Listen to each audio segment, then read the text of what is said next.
a lot of people don't realize that a good marriage for a man adds 7 to 9 extra years of life expectancy. And for a woman, it's 2 to 4 extra years. So, it turns out that women are much better for men than men are for women.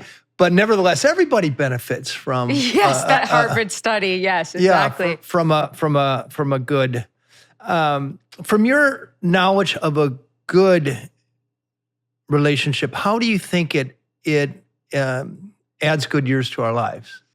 Because we have to define what a good relationship is. It's definitely, research suggests that having a best friend and a partner is really important.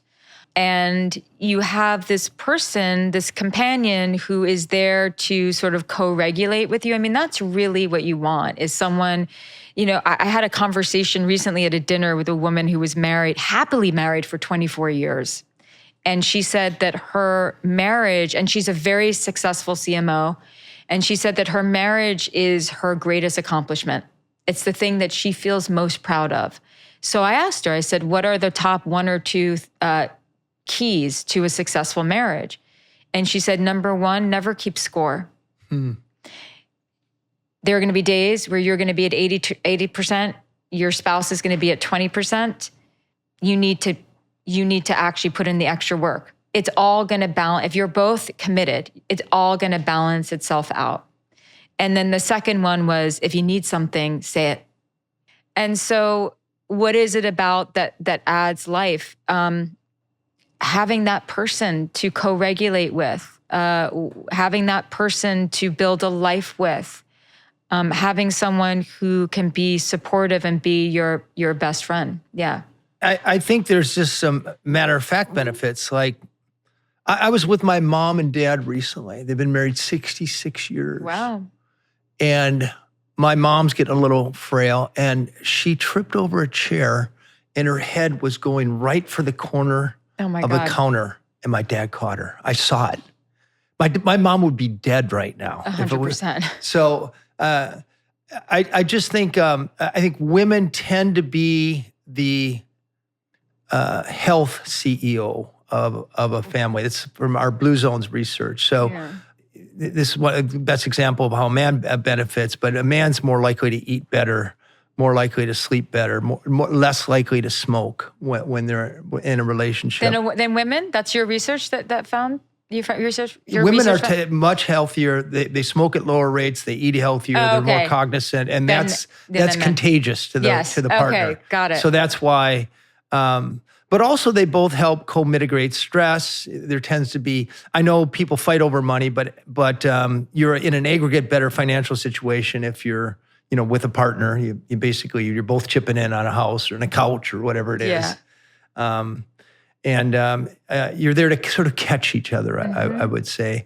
How about this is going to be a very hard question, but I'm going to ask it anyway. Bring it. When it comes to happiness, what percentage is a good relationship of the happiness equation or lack of happiness?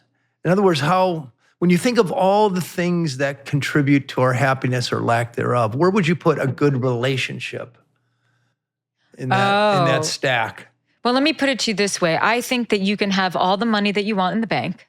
I think that you could be a rock star at work. I think you can have your health. But if your romantic relationship is struggling, if you're in one, you're going to wake up feeling empty. I would put relationship stress and health stress sort of at the same, but there's no stress like other than maybe dire health stress. There is no stress like relationship stress. So I think that when our relationship is going well, that really does. I mean, look, we all have to have, we can think about happiness and then we can think about meaning. And we can't always be happy, but we can actually be unhappy. And I'm not saying chronically unhappy. We could just be having an unhappy day, an unhappy week, an unhappy month, but we could still be fulfilled because we have meaning and we have purpose. Yes. So a relationship can add to our fulfillment in life and can definitely add to our happiness. but we also have to have some level of fulfillment outside of the relationship. And that is actually what deposits into the emotional bank account of the relationship, or two people who actually have some sort of purpose. The purpose can be whatever. It doesn't have to be a company. It doesn't have to be something major. It's just anything that gives your life meaning. So this idea of meaning and purpose is actually very relevant.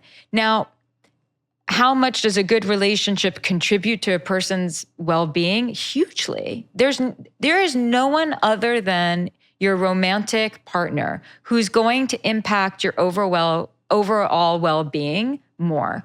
They're going to impact your nervous system, your sleep, your beliefs, your choices, your emotional state.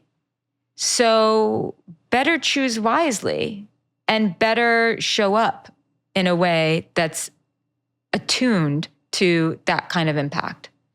I was talking to Dr. Oz recently, and he has a wonderful wife named Lisa, but he says that his wife is 90% of his happiness or lack thereof, depending on what day. I thought but I mean, that echoes pretty much what you're saying here. It's arguably the most important life decision you'll make, because, when it comes to longevity, people look often for the silver bullet. They look for the short-term fix, that pill I can take, or I'm going to run down to Central America and get stem cells. But the only things that work are things that are going to help you make slightly better decisions every day for decades. Yes. And the right partner will help you do that, which is why I guess I'm just sort of reinforcing what you're saying about picking wisely. So if you like that clip, there's a lot more where that came from. So hit the like button, subscribe to the channel, ring the bell so you won't miss our new videos as they come out each week.